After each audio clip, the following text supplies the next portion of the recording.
તો આપને કહી અને રામચરિતમાનસને વિરામ આપવો છે અને પછી મારે તમને બધાને ગોકુળ અને મથુરાની યાત્રા કરાવી છે, કારણ કે તમે જેની રાહ જોવો છો સવારથી.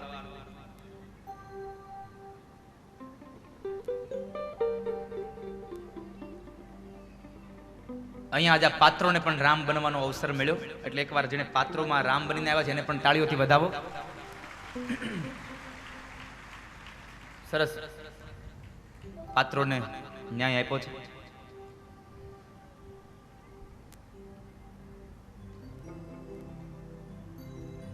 હવે રામચરિતમાનસની હું કથા કહું. આ પાત્રોને અહીંયા દર્શન કરાવીને લઈ જાવ.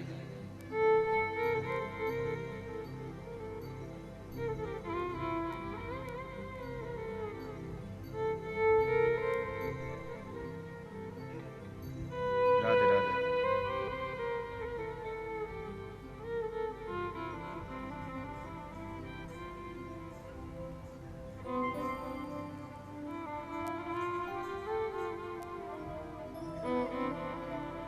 બોલો રામચંદ્ર ભગવાન કી જય.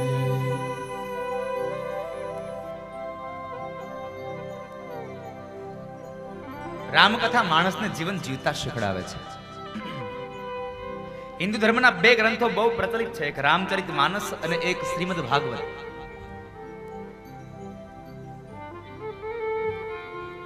આ બેમાં ફેર કેટલો છે? રામચરિતમાનસ માણસને જીવતા શીખડાવે અને શ્રીમદ ભાગવત માણસને મરતા શીખડાવે છે.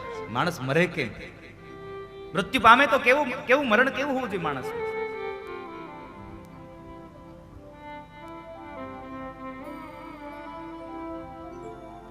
સૌથી પહેલી વાત, ભગવાન રામનું પ્રાગટ્ય ક્યાં થયું? તો કહે છે અયોધ્યામાં. જ્યાં અયોધ્યા હોય ત્યાં રામ આવે. અયોધ્યાની અંદર રામ આવે છે. અયોધ્યાનો અર્થ બતાવ્યો આધ્યાત્મિક અર્થમાં. આ અયોધ્યા એટલે જે ઘરની અંદર યુદ્ધ નથી એ ઘર અયોધ્યા છે.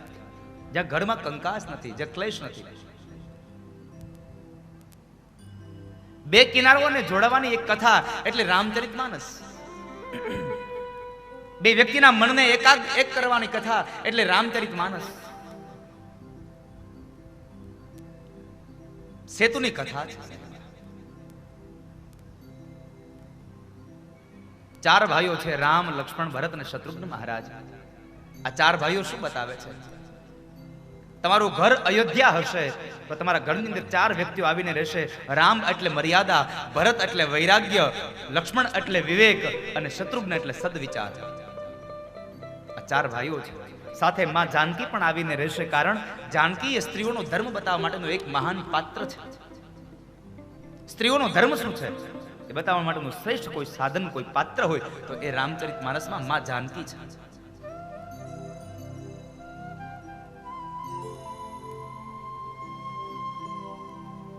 ચારે ભાઈઓનો જન્મ થયો. ધીમે ધીમે સમય વ્યતીત થવા લાગ્યો. રામાયણની અંદર કોઈ જગ્યાએ, એક પણ જગ્યાએ ભગવાન રામના બાલ્ય અવસ્થાની જે કથા લખી બહુ સંક્ષિપ્તમાં લખી છે માનસકારે.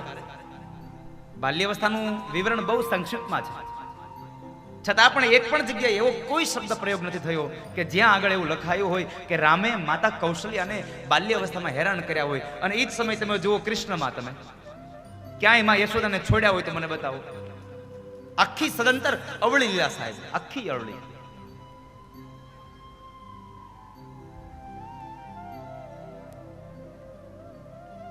ક્યાંય ભગવાને માં કૌશલ્યાને હેરાન નથી કર્યા.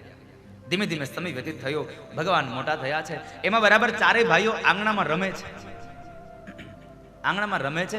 એ રમતની અંદર ભગવાન રામ જીતે તેમ છે, જીતના હાથમાં છે. છતાં પણ શું કર્યું ભગવાને? પોતાની જીતને પોતાના ભાઈઓના હાથમાં આપી દીધી. રામ એમ બોલ્યા છે કે જીત મારી થાય કે મારા ભાઈઓની થાય, અંતે જીત થાય છે તો અમારી ને. જે ઘરમાં અમારો શબ્દ વપરાતો હશે ને એ ઘરમાં કોઈ દિવસ સાહેબ કંકાસ નહીં હોય. જ્યાં મારું હશે, જ્યાં તારું હશે, ત્યાં કંકાસ હશે. મારું ને તારું જિંદગીમાં ન કરો સાહેબ. મારા તારાનો ભેદ છોડી દો.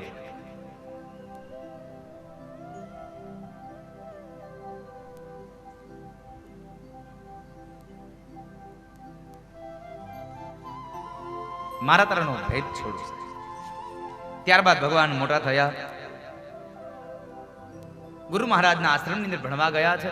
હવે બહુ મોટું કૌતુક છે કે જે માણસ શ્વાસની અંદર 4 વેદને લે છે એ જ માણસને વળી પાછું વિદ્યા અભ્યાસ માટે.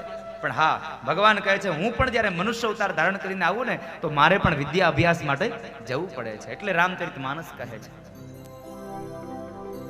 ગુરુ ગૃહ ગયઉ પઢન રઘુરાઈ અલ્પકાલ સબ વિદ્યા પાઈ. ગુરુ ગૃહ ગયે પઢન રઘુરાઈ અલ્પકાલ સબ વિદ્યા પાઈ. બહુ સંક્ષિપ્ત કાળની અંદર વિદ્યા અભ્યાસ કરી અને ભગવાન રામ 16 વર્ષની ઉંમરમાં યાત્રાએ ગયા છે. યાત્રા કરવાનો સમય યુવાની અવસ્થા છે. આપણે એમ કહીએ છીએ ગૌઢા થાવું તે યાત્રા કરશું. એલા ભાઈ, ગૌઢો થાય કે નહીં થાય એ કોને ખબર છે? હા, તું કેવડો થાય કોને ખબર છે? અને બીજી વાત, ગરડા થઈએ અને ગોઠણથી પગ રહી જાય, લાકડીના ટેકા વગર હાલી હગીએ નહીં, અને પછી કાં તો કોઈકના ખંભે જોડીમાં જવું અને કાં તો મૂંગા પશુ પર બેસીને જવું, એના કરતા પગમાં નૂર છે ને ત્યારે યાત્રા કરાય. યુવાની અવસ્થા એ યાત્રાનો સમય છે. 16 વર્ષની ઉંમરમાં ભગવાન રામે યાત્રા કરી અને એ યાત્રામાં જ્યારે ભગવાન રામને વૈરાગ્ય લાગ્યો ને તો વશિષ્ઠ મહારાજે યોગ વશિષ્ઠ રામાયણનું જ્ઞાન આપી અને એના યોગને, એના લાગેલા વૈરાગ્યને દૂર કર્યો છે. જાત્રા કરવા માટે જાય માણસ વૈરાગ્ય લગાડવા, પણ હવે તો જાત્રા બંધ થઈ ગઈ, હવે તો શોપિંગ ચાલુ થઈ ગયું. અને પેલી વાત તો એ છે કે હવે કઈ જાય ને કઈ વહી આવે એ જ ખબર નથી પડતી. 2-5 દી દાદા દેખાય નહીં અને પછી ગામમાં દેખાય એટલે આપણે કહીએ કે લે તમે તો દેખાતા નહોતા, કેમ શું થયું? અરે હું તો જાત્રામાં ગયો હતો, તઈ ખબર પડ્યા જાત્રા કરીને વહી એવો હોતે. પણ જાત્રા કરવા હવે ક્યાં કોઈ જાય છે? હવે તો બધા શોપિંગ કરવા જાય છે ને ફરવા જાય છે. અને દીકરાની વહુ કે એના પતિને કે મને આ વખતે હાડી 2 ઓછી લઈ લેજો, પણ બાને તમે જાત્રાએ મોકલો 15 દિન. એટલે એટલા દી મારે નિરાય ટક ટક તો ન કરે. આ બધી માવડીઓની જેટલી હાહુમાં બન્યા છો ને, બધી હાહુમાં કહું છું કે તમારા દીકરાની વહુ કોઈ દી એના ઘરવાળાને ન કહે ને કે તમારા બાને જાત્રાએ મોકલો, આવું જીવન જીવજો, બીજું કાંઈ કરો કે ન કરો. અને વહુને કોઈ દી ટક ટક ન કરતા. હજી આમ નથી કર્યું, તેમ નથી કર્યું, પણ સાસુમાં એ સાસુમાં છે. એને હાહુનો રંગ ન બતાવે ને ત્યાં સુધી મજા ન આવે. નકર અત્યારની દીકરીઓ બધી ભણી ગણેલી મળે છતાં પણ હાહુમાં એને ખીજાવું જ પડે. એમાંય જો બપોરે હાહુમાં બરાબર શેરી બેઠા ગયા હોય, કોકની બાજુની ઘરે બેહવા ગયા હોય અને બપોરે હાહુને પૂછા વગરનું શાક કરી નાખે બીજું, એટલે તરત જ આવીને ઉપડે. દૂધીનું શાક કરવાનું હતું, ભીંડો હાંજે, તો હવે ભીંડો હાંજે નહીં તો દૂધી હાંજે કરજો, શું ફેર પડી જાય? પણ એ ખીજાય નહીં તો મેળ ન આવે, કારણ કે સાસુમાં છે. પણ આ દુનિયામાં વ્યાસપીઠથી કહેવાનો મને આનંદ છે સાહેબ કે જ્યારે સાસુ પોતાની સાસુપણું દૂર કરશે ને ત્યારે આ દુનિયામાં કોઈ પણ દીકરી પુત્રવધુ નહીં દીકરી બનીને આવશે સાહેબ, જ્યારે સાસુપણું દૂર થઈ જશે. પણ આપણે સાસુ શું મને પૂછ્યા વગર કેમ કરાય? અત્યારની દીકરી બધી ભણેલી ગણેલી છે અને ભણેલી ગણેલી દીકરીઓને બહુ રોકટોક ન કરવી, એને એના કામ કરવા દેવા, એને થોડીક છૂટછાટ આપી. અને હા, બહુ સીધી વાત કહું કે દીકરાની વહુને છૂટછાટ આપવી. શું કામ? એને આપણે ઈચ્છીએ છીએ કે આપણી દીકરી જ્યાં હારે જાય ને એને છૂટછાટ મળે. એટલે જો તમે તમારી દીકરીને એના હાહરિયાની અંદર બધી છૂટછાટ અપાવવા માંગતા હોય તો તમારા દીકરાની વહુને પણ છૂટછાટ આપતા શીખો, તો તમારી દીકરીને છૂટછાટ મળશે, નકર નહીં મળે. આ તો એક વાત અહીંયા આવી થઈ કે મારી દીકરીને છૂટછાટ મળે અને મારા દીકરાની વહુ ના હો, અમારે તો બધી મર્યાદાઓ રાખવાની, તો તમને મર્યાદાઓ નડે. તમારી દીકરીને એના સાસરિયા વાળા નોકરી કરાવે તો ઈ તમને ગમે છે, અને તમારા દીકરાની વહુને તમે જો એમ કહે મારે નોકરી કરવી છે તો તમે તરત ના પાડો છો, ના નોકરી નહીં. શા માટે સાહેબ આવો ભેદભાવ? બહુ સીધી વાત તમને કહું છું. એક પતિ પત્ની હતા, એના છોકરાને લગ્ન થયા, એટલે વહુ આવી, એટલે 2-5 મહિના થયા ને પછી હાહુને ને વહુને જરાય ભળે નહીં. અને ઓલો ઘરવાળો એ તો બિચારો એ શું કરે, તો હુડી વચ્ચે હોપારી હોય, નો એની માને કહી હગે, નો એની પત્નીને કહી હગે, એ હુડી વચ્ચે હોપારી થઈ ગયો હોય.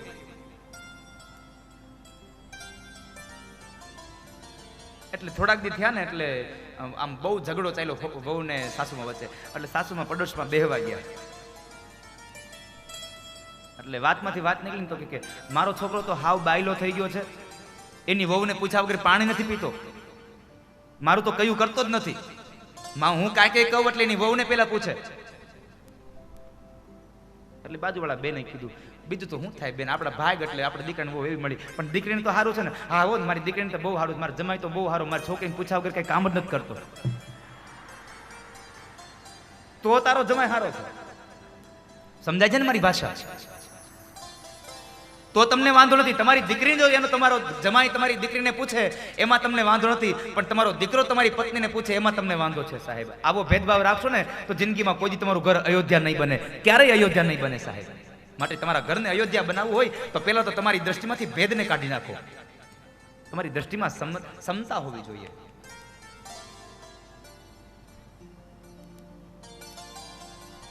વૈરાગ્ય લાગ્યો છે, એ વૈરાગ્ય લાગ્યા પછી વૈરાગ્યને દૂર કર્યો. ત્યારબાદ વિશ્વામિત્ર મહારાજ યજ્ઞ કરે. યજ્ઞની અંદર મારીચ અને સુબાહુ નામના 2 રાક્ષસો બાધા નાખે છે. એટલે એ બાધાને દૂર કરવા માટે થઈ અને વિશ્વામિત્ર મહારાજ રામ અને લક્ષ્મણને લેવા માટે આવે. વિશ્વામિત્ર મહારાજ રામ અને લક્ષ્મણને લઈને જાય છે. માર્ગની અંદર એમણે બલા અને અતિબલા નામની વિદ્યા આપી. ન ભૂખ લાગે ન તરસ લાગે.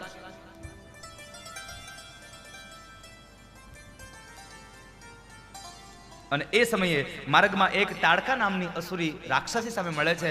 તો ભગવાન રામ એને એક બાણ મારી અને એ તાડકાનો વધ કરે. એક હી બાણ પ્રાણ હરિ લીનહા, દીન જાની તેહી નિજ પદ દીનહા. દીન જાણી તેહી નિજ પદ દીનહા. મારી તો ખરી, પણ સાથે સાથે ભગવાને ગરીબ જાણી અને પોતાનું નિજ ધામ આપી દીધું, પદ આપી દીધું ભગવાને. તાડકાને મારી અને ભગવાન વિશ્વામિત્ર મહારાજના યજ્ઞમાં આગળ જાય છે. આશ્રમમાં જઈ વિશ્વામિત્ર મહારાજનો યજ્ઞ સંપન્ન કરાવ્યો. મારીચ અને સુબાહુ જ્યારે બાધા નાખવા આવે છે, મારીચ ભગવાનને જોઈને બદલી ગયો, પણ સુબાહુ ભગવાનને જોઈને ન બદલ્યો અને સુબાહુ ગયો. મારીચ અને સુબાહુમાંથી રાક્ષસ હતા છતાં પણ ભગવાનના દર્શન કરે અને સુધરી જાય છે. પણ આપણી મોટી વ્યથા છે કે આપણે હાથ દીની કથા સાંભળીએ ને તો આપણામાં ક્યારેક ક્યારેક ફેરફાર નથી થતા, આપણે નૈયાન ઉભા રહીએ છીએ.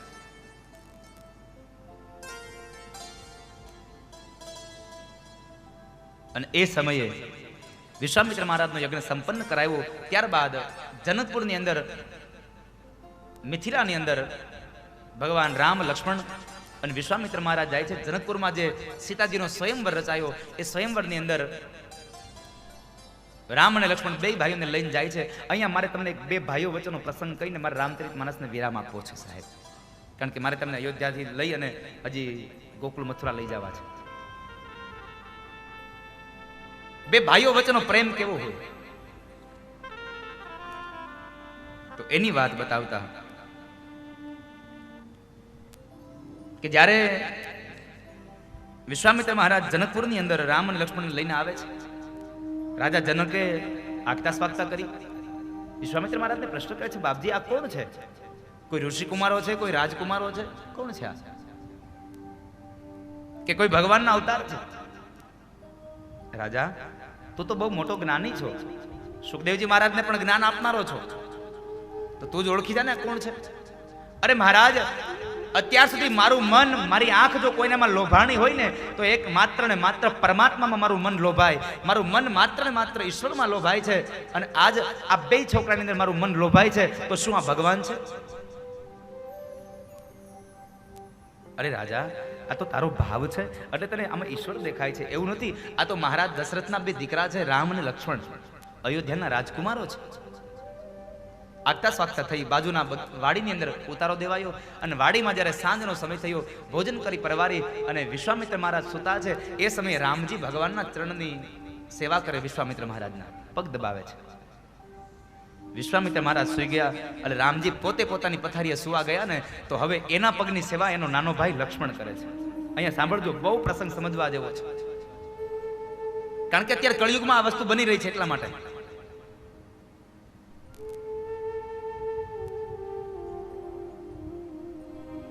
લક્ષ્મણજી ભગવાનના પગની સેવા કરે છે. ભગવાન પોતાના જમણા હાથનો તકિયો બનાવી આંખો બંધ કરીને સૂતા છે, પણ લક્ષ્મણની આંખમાંથી અશ્રુની ધારા વહે છે. આંખમાંથી જે અશ્રુ નીકળે ને એ અશ્રુ ભગવાનના પગ ઉપર પડે છે, ચરણાર બિંદમાં પડ્યા છે. એટલે પગ ઉપર જે અશ્રુના બિંદ પડ્યા એટલે એકદમ ઝબકીને જુએ તો સામે લક્ષ્મણ રડે છે. ભગવાન રામ ઊભા થયા, લક્ષ્મણના બે હાથ પકડીને કહે છે, લક્ષ્મણ શું થયું ભાઈ?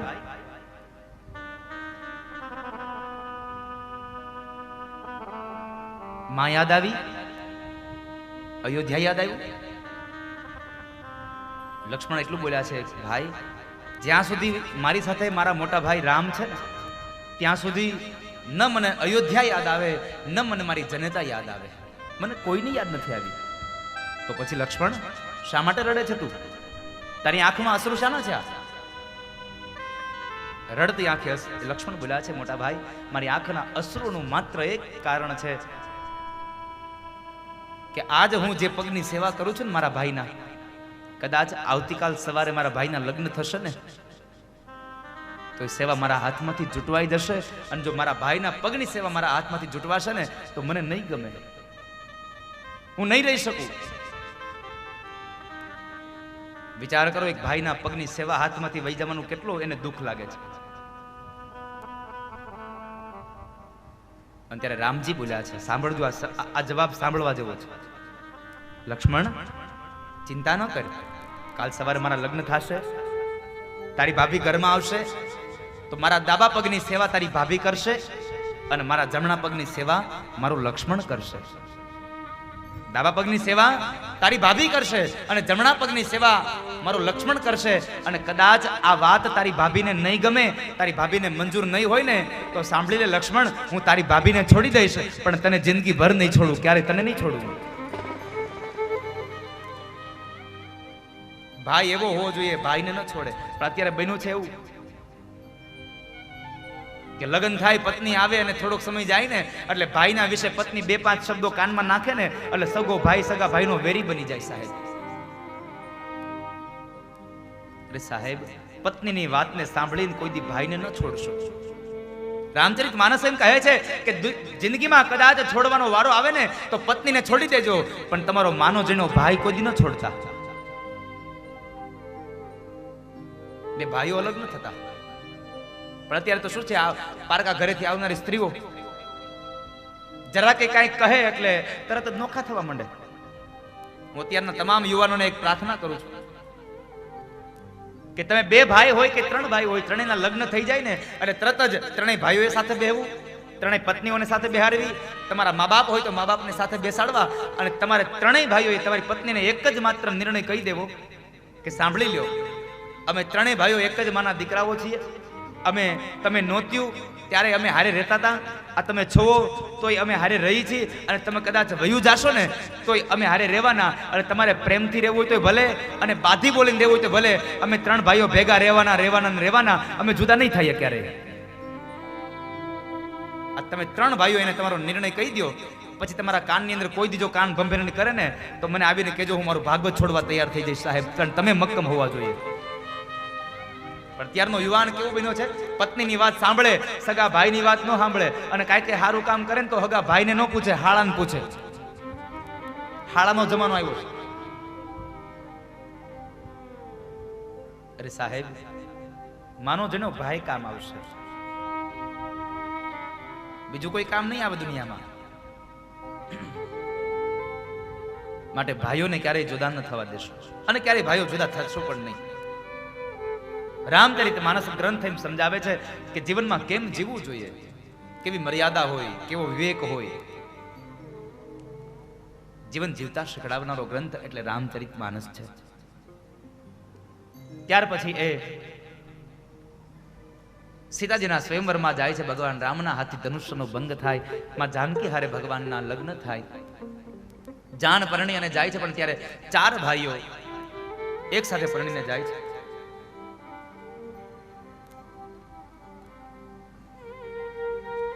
ચાર ભાઈઓ એક સાથે એક જ માંડવે પરિણા છે.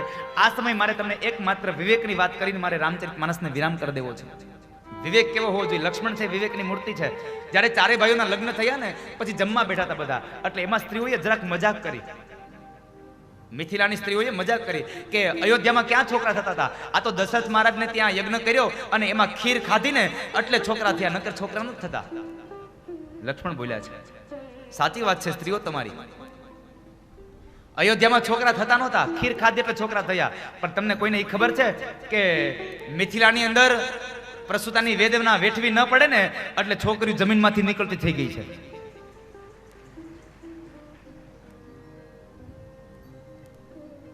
રામે ભગવાન લક્ષ્મણનો હાથ પકડીને કહે છે, લક્ષ્મણ શું કરે છે તું? આ આનંદનો પ્રસંગ છે, આનંદ કરે એમાં શું થયું? અને ત્યારે બે હાથ જોડી ભાઈની માફી માંગીને કહે છે, મોટા ભાઈ મારે તમને ન કહેવાય, પણ છતાં પણ તમે આજ મને આ વાત કરી છે ને તો હું કહું છું કે પ્રસંગ ગમે તેટલો આનંદનો હોય પણ મર્યાદા અને વિવેક ભૂલી અને કોઈ દિવસ આનંદ ન કરવો સાહેબ. જીવનમાં મર્યાદા ન ભૂલવી, કોઈ દિવસ જીવનમાં મર્યાદા ન ભૂલવી, જીવનમાં વિવેક ન ભૂલવો. ચાર ભાઈઓના લગ્ન થયા પછી એ કઈ રામને ગાદીએ બેસાડવાનો સમય આવે અને કઈ કઈ વચન માંગ્યા. રામ લક્ષ્મણ અને જાનકી જંગલમાં જાય, ત્યાંથી માં જાનકીનું હરણ કરીને રાવણ લઈ જાય છે. અને એ સમયે હનુમાનજી મહારાજ સાથે મિલન થયું. સુગ્રીવને, નલ અંગદ અને વાલી પુત્ર અંગદ આ તમામને લઈ અને ભગવાન સામે કિનારે જાય. ત્યાં આગળ રાવણ અને રામનું યુદ્ધ થાય. એ રાવણને મારે ભગવાન. અને એ સમયે એક પછી એક મસ્તક ઉતારે ભગવાન. રાવણનો સગો ભાઈ વિભીષણ ભગવાનના કાનમાં કહે છે, પ્રભુ આની નાભીમાં બાણ મારો, નાભીમાં અમિકુંભ છે, નાભીમાં બાણ મારશો ને તો એનું મૃત્યુ થશે. આ કોણે કીધું?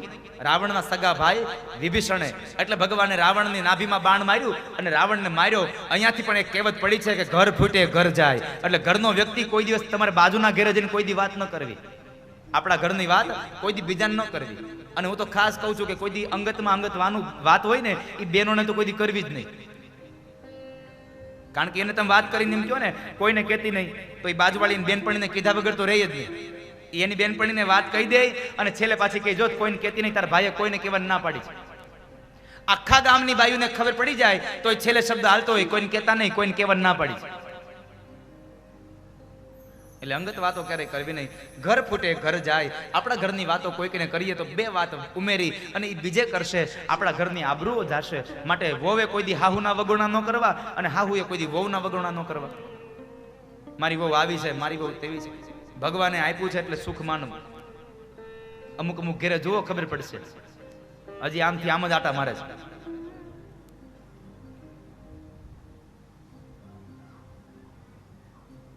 રાવણનો વધ કરી અને ભગવાન રામમાં જાનકીને લઈ અને ફરી પાછા અયોધ્યામાં જાય છે. રામનું રાજ્ય સ્થપાયું. એ કથા સંક્ષિપ્ત કાળની કથા મારે તમને કહેવાનો સમય હતો. એ 2 અધ્યાયની કથા મેં આપને વર્ણવી. એ 9મા સ્કંદને રામચરિતમાનસને વિરામ આપ્યો અને એ સમયે 2 મિનિટ માટે ભાવ સે ગાઈએ. કોઈ ઊભા ન થશો, તાળીઓને હારે ગાજો. બોલો રામચંદ્ર ભગવાન કી. એવી તાળી પાડો તો મારા રામની રે, બીજી તાળી ન હોય જો.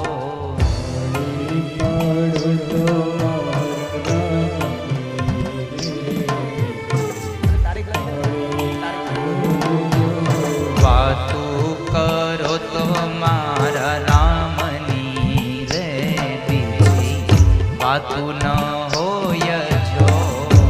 રામચરિતમાનસને વિરામ આપ્યો એટલા માટે ભાવ છે.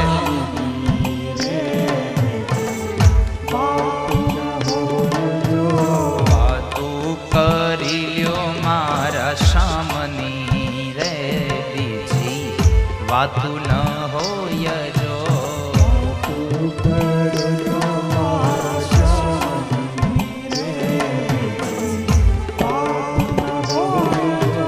સમરણ કરો તો સીતારામ ના રે, બીજા સમરણ ના હોય જો.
બોલો રામચંદ્ર ભગવાન કી.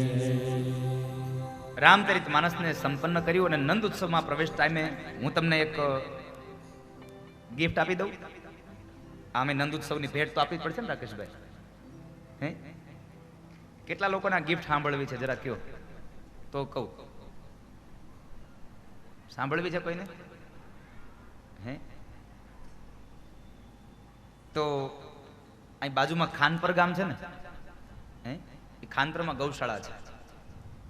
એ ગૌશાળાના લાભાર્થે હું કથા કરવાની, પણ કથા મોરબીમાં કરવાની છે. અને એ કથાનું શ્રીફળ પણ અહીંયા વરસડા પરિવારના આંગણેથી જ આપી રહ્યો છું અત્યારે. એટલે શ્રીફળ લેવા જે ભાઈઓ આવ્યા છે એ લોકો અહીંયા સ્ટેજ પર એને આયોજક પરિવારને વિનંતી. એની તારીખ છે પોષવદ એકમ અને મંગળવાર, તારીખ 22/1/2019 થી 28/1/2019 સુધી. અને આ કથા મંડપનું સ્થળ હશે મોરબીની અંદર. મોરબીમાં જે કથા મંડળનું સ્થળ છે, એટલે લગભગ મારા ખ્યાલથી ક્યાં છે મને ખબર નથી, પણ 22/1 થી 28/1/2019 સુધી આ મોરબીને ગૌશાળાના લાભાર્થે કથા આપી રહ્યો છું. એટલે એકવાર આ ખાનપરના તમામ ભીમાણી પરિવાર લગભગ એનો મુખ્ય આયોજક પરિવાર છે. દાતાશ્રીઓ લગભગ ભીમાણી પરિવાર છે. આવી ગયા છે? કેમ ગયા? વયા ગયા શું પાછા?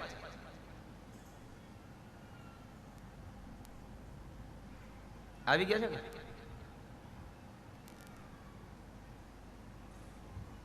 ક્યાં વયા ગયા?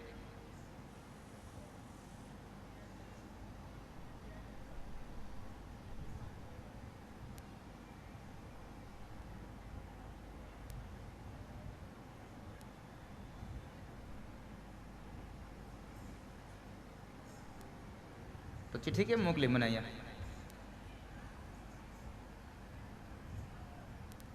મને શું ખબર? અહીં મારી પાસે તો ચિઠ્ઠી આવી એટલે મેં લખ્યું. પાછા આમ ભાગી નથી ગયા ને? કઈ નહીં, આવે ને તો પછી નંદ ઉત્સવ પછી લેજો. નંદ ઉત્સવ પછી લેજો.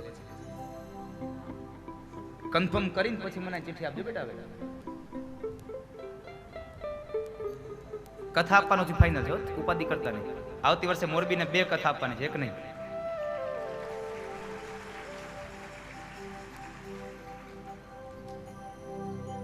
હવે તો તમે આંગળી આપી છે, તમે પોચો પકડીને જ લઈએ ને.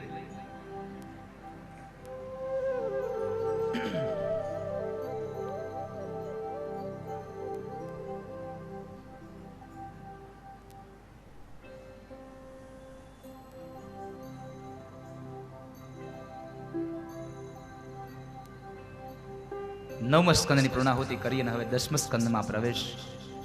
ભગવાન કૃષ્ણ આવી રહ્યો છે એટલે કહેવું ગમે છે. બસ જો આવી તૈયાર થઈ ગયો તો રેડી. અરે ત્યાંથી નહીં, અહીંયાથી આવશે કૃષ્ણ. અહીંયાથી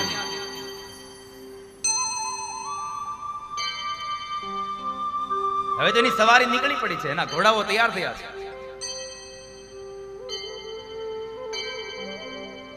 અને ઘોડાઓ તૈયાર થયા એટલે કહેવું ગમે. જુઓ મંગલ ઘંટ સુનાય, મોહન મારો આવે છે.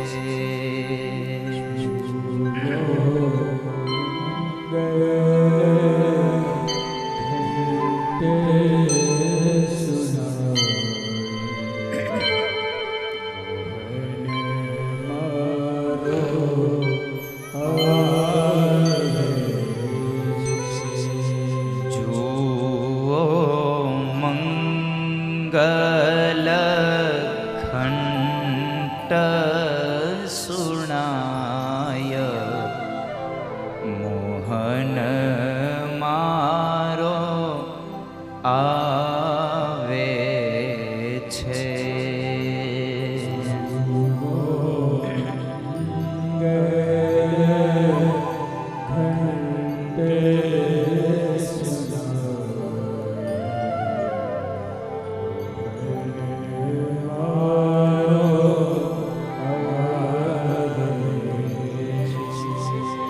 એની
મોહે મારો આવે બરહા પીડમ નટવર વપુ કર્ણયો કર્ણિકારમ બિભ્રદવાસ કનક કપિશા વેજયંતી ચ માલા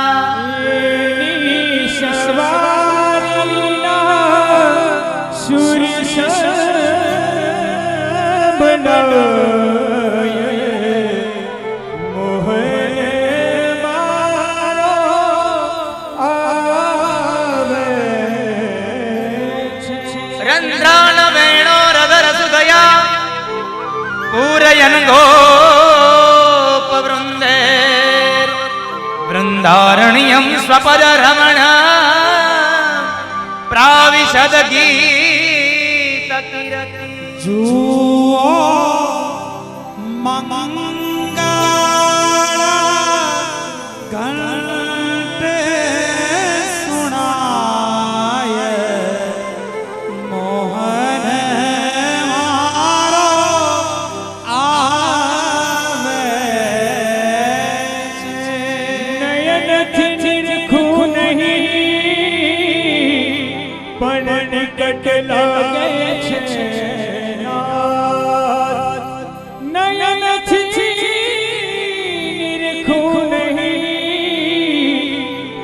નિકટ લાગે દુર્ગતિ એ લાગે નહીં જ્યાં એના નામનો નિત્ય સંગાથ એના રૂમે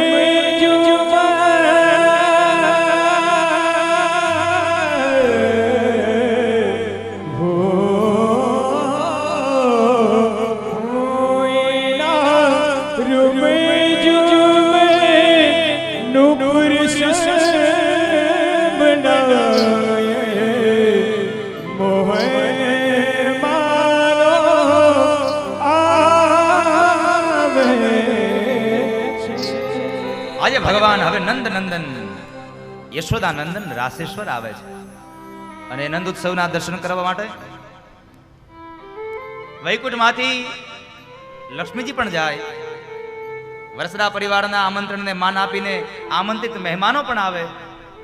પણ અમારા પ્રિય મિત્ર એવા જયમંતભાઈ દવે બહુ ખૂબ એવા સારા કલાકાર છે.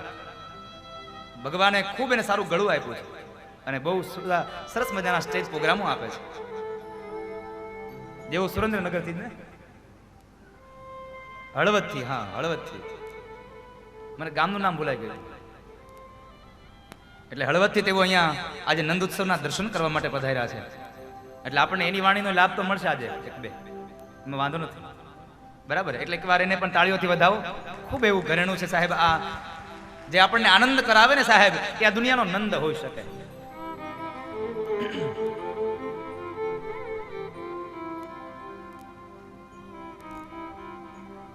તેવું ભગવાન રાસેશ્વર આવી રહ્યા છે. દશમસ્કંદનો પ્રારંભ થયો અને દશમસ્કંદના પ્રારંભની અંદર ભગવાન સુખદેવને પરીક્ષિત રાજાએ પ્રશ્ન કર્યો. આરંભમાં પ્રશ્ન થયો, કથિતો વંશ વિસ્તારો ભવતામ સોમ સૂર્યયો રાજ્ઞામ ચોભયવંશાનામ ચરિતમ પરમાદભૂત. કથિતો વંશ વિસ્તારો, હે મહારાજ તમે મને ચંદ્રવંશની હવે કથા કરો. સૂર્યવંશની કથા તો કરી, પણ હવે ચંદ્રવંશની કથા કરો. કથિતો વંશ વિસ્તારો ભવતામ સોમ સૂર્યયો, તમે મને બધી કથાઓ કરી, પણ હવે મેં સાંભળ્યું છે કે મારા દાદાઓની સાથે કોઈ કૃષ્ણ કરીને રહેતા હતા. મને એ કૃષ્ણના જન્મની કથા કહો ને, મારે સાંભળવી છે. રાજા, દ્વારિકાવાળા કૃષ્ણ હતા. એ તો તે 4 દિવસથી નથી જલપાન કર્યું, નથી તે ફળ આહાર કર્યો. ભૂખ લાગી હોય તો ફળ આહાર કરી લે, અને જો તરસ લાગી હોય તો તું જલપાન કરી લે. અને એ સમયે રાજા પરીક્ષિત કહે છે, બાપજી જે જગ્યાએ કથાપાન મળતું હોય ત્યાં જલપાનની શું મારે જરૂર છે? મારે જલપાન નથી કરવું, તમે મને કથાપાન કરાવો, મને મારા ઠાકોરની કથા સંભળાવો, મને મારા કૃષ્ણની કથા સંભળાવો. જ્યારે ભગવાનમાં તમને ભાવ જાગશે ને ત્યારે તમને આ લૌકિક વાસનાઓ બધી જ ભૂલાઈ જશે સાહેબ. નહીં તમને ભૂખ લાગે, નહીં તમને તરસ લાગે, નહીં તમને નિંદ્રા આવે, કશું જ નહીં થાય. કારણ તમે જ્યારે ભગવતમય બન્યા હશો, ભગવાનમાં ભળી ગયા હશો, પૂર્ણ ભાવથી પરમાત્માની અંદર તમે ભળી ગયા હશો. આ વાતને જોઈ અને સુખદેવજી મહારાજ સાધુવાદ આપતા કહે છે કે રાજા, ધન્ય છે તારી આ નિષ્ઠાને.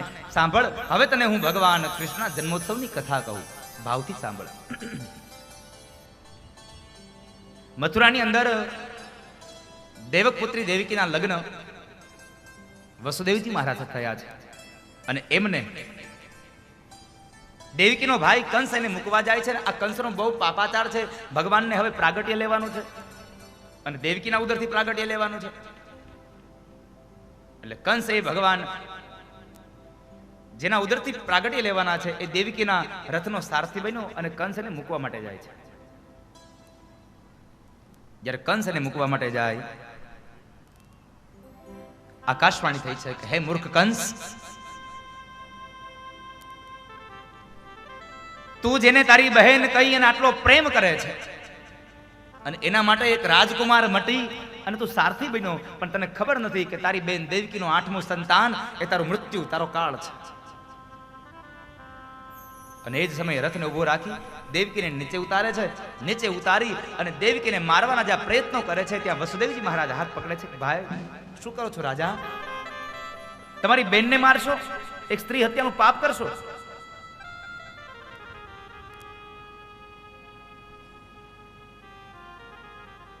વસુદેવજી મહારાજ, તમે સાંભળ્યું નહીં? આના 8મા સંતાનથી મારું મૃત્યુ છે, માટે લાવ દેવકીને જ મારી નાખું.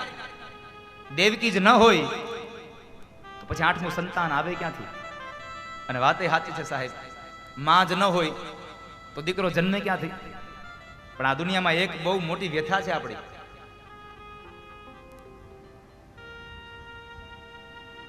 આ દુનિયામાં દરેક માણસને પત્ની જોઈ છે, દરેક મા બાપને પુત્ર વધુ જોઈ છે, દરેક મા બાપને એક દીકરાને જન્મ આપે એવી માં પણ જોઈ છે. પણ મોટી કરુણા ન્યા છે કે કોઈને દીકરી નથી જોઈતી સાહેબ. એટલે તો આપણે એને પેટમાં મારી નાખીએ છીએ.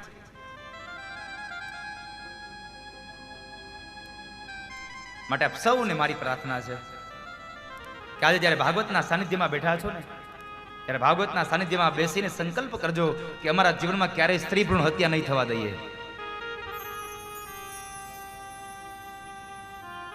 જન્મ દેનારી માં એટલું ખાલી વિચારે ને, પોતાના ઉદરની અંદર રહેલી બાળકીને મારતા પહેલા એ માં એટલું વિચારે કે મારી માએ જો મને એના પેટમાં મારી નાખી હોત તો હું દુનિયા ક્યાંથી જોઈ શકી હોત. બસ આટલો માત્ર વિચાર આવે ને તો પણ તમારો આખો વિચાર બદલી જશે. માટે તમે આપ સૌને મારી પ્રાર્થના છે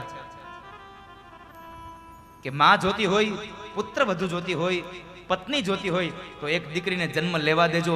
નકર આ 3માંથી એક પણ વસ્તુ નહીં મળે. એક દીકરી મળશે ને તો 3 વસ્તુ તમને આપોઆપ મળી જશે. અહીંયા કંસ કહે છે દેવકી જ ન હોય તો બાળક જન્મે ક્યાંથી? એટલે જ્યારે દેવકીને મારવા જાય છે ત્યારે વસુદેવજી મહારાજ કહે છે કે મહારાજ, તમે દેવકીને ન મારો, અમારા સંસારમાં જેટલા પણ સંતાન થશે એ તમામ સંતાન હું તમને આપી દઈશ, પણ તમે દેવકીને ન મારો. વસુદેવ અને દેવકીને કારાવાસમાં બંધીમાં કેદ કર્યા છે. ધીમે ધીમે સમય વ્યતીત થયો, એક બાળકનો જન્મ થયો. બાળકને લઈ અને કંસને આપે છે. લ્યો મહારાજ, અમારા સંસાર વાટિકાનું પેલું પુષ્પ, પેલું બાળક છે. કંસ કહે છે આ તો પેલું છે અને મારે તો 8માંથી મૃત્યુ છે, તો આને શું કામ મારું? એક તો બાળ હત્યા અને એમાં મારો ભાણેજ, શું કામ મારું? જવા દીધું. નારદને ખબર પડી કે આ કંસ માંડ્યો પુણ્ય કરવા. હવે કંસ જો પુણ્ય કરશે તો પાપનો ઘડો ભરાશે નહીં, અને પાપ ઘડો ભરાશે નહીં તો કૃષ્ણ પ્રગટ થશે નહીં. શું કરું? અને એ સમયે નારદજી આવીને કંસને કહે છે, કંસ કેમ છે, બધું મજામાં ને? હા મહારાજ, બધું મજામાં છે. નારદ કહે છે ખાખ મજામાં હોય? તારી માથે મોતના નગારા વાગે ને તું એમ કે છો મજામાં છું? આકાશવાણીના વચનો ભૂલી ગયો? અરે મહારાજ, મને યાદ છે, પણ હજી તો પેલું બાળક આવ્યું છે, મારે તો 8માંથી મતલબ છે. નારદ કહે છે તું મહામૂર્ખ છો. કેમ? આકાશવાણી શું કીધું? 8માંથી મૃત્યુ. ક્યાંથી 8મું? પહેલેથી, બીજેથી, ત્રીજેથી, છેલ્લેથી, વચમાંથી? ક્યાંથી 8મું? કંસ કહે છે નારદજી, હું વાત ન સમજો. એક ફૂલ મગાવ્યું, 8 પાંખડી રાખી, બધી પાંખડીઓ પર આંગળી રાખી અને એવી ગણાવીને એવો ભરમાયો. કંસ કહે છે આ બાળકને માર નાખું. નારદ કહે છે હું એમ નથી કહેતો કે આ બાળકને માર, હું તો તને આકાશવાણીના વચનો સંભળાવવા આવ્યો હતો. હું તો આ ચાલ્યો નારાયણ નારાયણ. નારદજી ગયા. કંસને થયું કોઈ ભય નથી રાખવું, એટલે કંસે દેવકી પાસે ગયો છે. દેવકી પાસે બાળક માગે છે. દેવકી બાળક ન આપ્યું, હાથમાંથી ઝૂંટવી લઈ અને વસુદેવ અને દેવકીની નજર સામે કારાવાસની દિવાલોમાં બાળકને પછાડી મોતને ઘાટ ઉતાર્યો. માતા દેવકી અતિશય કલ્પાંત કરે છે. આમ કરતા કરતા 6 બાળકોને માર્યા છે. 6 બાળકોને જ્યારે માર્યા છે, દેવતાઓ ભગવાનને પ્રાર્થના કરે. આ ધરતી પૃથ્વી ગાયનું રૂપ લઈ ભગવાન પાસે જાય છે. વસુદેવ અને દેવકી પણ ભગવાનની પ્રાર્થના કરે, પ્રભુ હવે આપ પધારો. અને એ સમયે દેવતાઓને કહે છે કે દેવો તમે તમારા સ્થાનકે જાઓ, હવે હું મારી લીલા સુધા, મારી વાક સુધા આ જગતને આપી રહ્યો છું. અને એ સમયે ભગવાનને શેષનાગને બોલાવીને કહે છે, શેષ, રામા અવતારમાં તમે મારા નાના ભાઈ બન્યા અને ખૂબ મારી સેવા કરી. હવે કૃષ્ણ અવતારમાં તમે મારા મોટા ભાઈ બનીને આવો અને હું તમારી સેવા કરું. દેવકીના ઉદરમાં જઈને તમે રહો, ત્યાંથી તમારું સંકર્ષણ કરી વસુદેવના બીજા પત્ની જે રોહિણી છે એ રોહિણીની ઉદરમાં પધરાવવામાં આવશે. તમે દેવકીના સાતમાં ગર્ભ પણ કહેવાશો અને રોહિણીના દીકરા પણ કહેવાશો. માટે તમે જાઓ. શેષનાગ રોહિણીમાં ગયા છે. ભગવાને માયાને બોલાવી, માયા તારી મદદ વગર હું આ લીલા નહીં કરી શકું. માયા કહે છે, કહો પ્રભુ શું આજ્ઞા છે? કહે છે, શેષનું સંકર્ષણ કરી રોહિણીમાં પધરાવો અને તમે ગોકુળની અંદર નંદ બાબાના પત્ની જે યશોદા છે, યશોદાના ગોદથી તમે આવજો અને હું દેવકીના ઉદરથી આવીશ. તમે મને આ લીલા સુધાની અંદર તમે મને જરા મદદ કરો, એટલે હું તમે માયામાંથી હું તમને મહામાયા પર તરીકે પ્રસિદ્ધ કરી દઈશ. અને એ જ સમયે ચંડીપાઠમાં લખવું પડ્યું કે નંદ ગોપ ગૃહે જાતા યશોદા ગર્ભ સંભવા. નંદજીના ઘરે જવામાં જે મદદ કરીને એ જ માયા મહામાયા તરીકે પ્રસિદ્ધ થઈ ગયા દુનિયામાં. ભગવાનની આજ્ઞા પ્રમાણે ગોઠવાઈ ગયું. શેષ રોહિણીમાં, માયા યશોદામાં અને બ્રહ્મ પોતે હવે દેવકીમાં ગયા છે. ધીમે ધીમે સમય વ્યતીત થયો અને બરાબર ભાદરવા મહિનો આવ્યો અને ભાદરવા મહિનાની અંદર ભાદરવા સુદ છઠના દિવસે દાઉજી મહારાજનું પ્રાગટ્ય થયું. બોલીએ દાઉજી મહારાજ કી. દાઉજી મહારાજનું પ્રાગટ્ય થયું. આ બાજુ કંસના સૈનિકોએ સમાચાર આપ્યા કે મહારાજ દેવકીને 7મો ગર્ભ રહ્યો નથી. એટલે કંસ કહે છે કે હવે ગર્ભ નથી રહ્યો તો હવે આવે 8મો. કારણ 6 બાળકોને માર્યા ને તો ગર્ભ નહીં રહ્યો હોય. હવે આવે 8મો, એકને મારવો ઓછો. કંસ એકદમ સાવધાન થયો. કડક એવો ચોકીપેરો વધારી દીધો છે. ધીમે ધીમે સમય વ્યતીત થવા લાગ્યો. શિયાળો ગયો, ઉનાળો આવ્યો, ઉનાળો ગયો, ચોમાસાની ઋતુ આવી. જેઠ માસ ગયો અને અષાઢ માસની શરૂઆત થઈ. મોરલાઓ પોતાની ડોકના 3 ટુકડા કરીને બોલે, દેડકાઓ પોતે ગુંજારાઓ કરે, નદી નાળા મીડા છે. બરાબર આમ અષાઢ માસ ગયો અને શ્રાવણ માસની શરૂઆત થઈ. નદી નાળાઓ ખળભળવા લાગ્યા. આકાશમાંથી વીજળીના ચમકારાઓ મીડા થવા.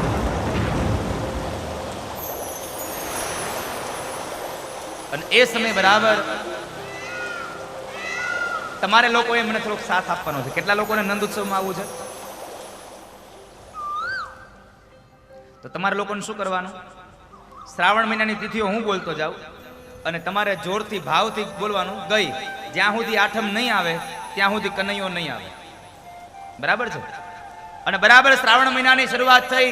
શ્રાવણ મહિનાની એકમ મંડપની બારી નહીં જાય એટલે અવાજ હરખો કરવો પડે આમ તો થાય. શ્રાવણ મહિનાની એકમ, બીજ, ત્રીજ, ચોથ, પાંચમ, છઠ, સાતમ, આઠમ, નોમ, 10.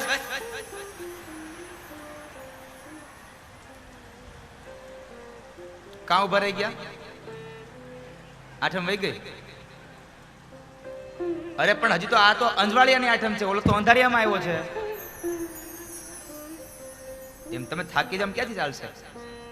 શ્રાવણ માસની બરાબર અંજવાળિયું પક્ષ સંપન્ન થયું અને અંધારિયા પક્ષની એકમ